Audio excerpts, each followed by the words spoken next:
Okay guys, Friday the 9th of February on the Compete program, we have some decently heavy snatch work to start today's session. So you're going to go every 90 seconds for 10 sets, one squat snatch into an overhead squat with the goal of building. So that first set is around 70% of your max snatch.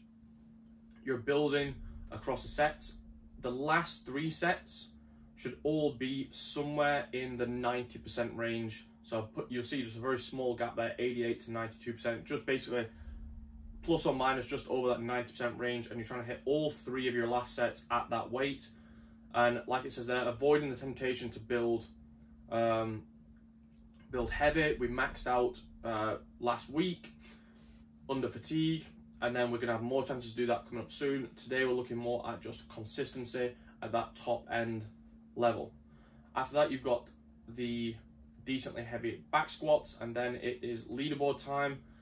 Over the last sort of few weeks or since New Year, we've been doing a lot of open style workouts with kind of like little twists or changes.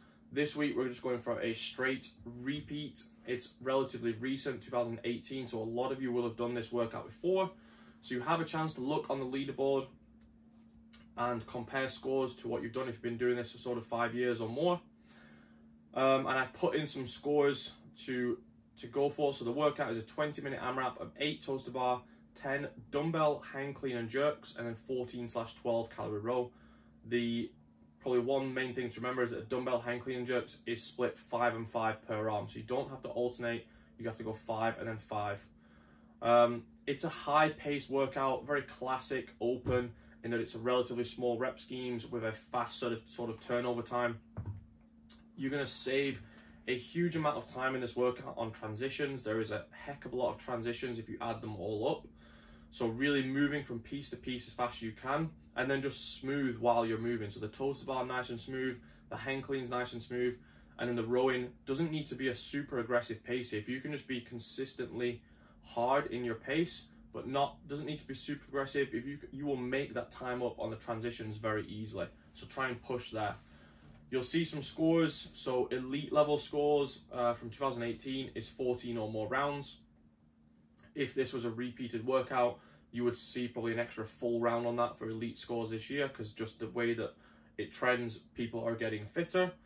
And then top 25% score from 2018 was 9 full rounds. So that would get you into quarterfinals if you got 9 full rounds. I would say again, because of the way that the sport is trending, that 10 rounds is probably more likely to be the top 25% if this was repeated for this year. So to kind of make it to quarterfinals, you need to be hitting about a round every 2 minutes. And then after that, finishing off today's session, you've got quite a few different accessory pieces that you can either choose from or do all of them if you have plenty of time in your training session.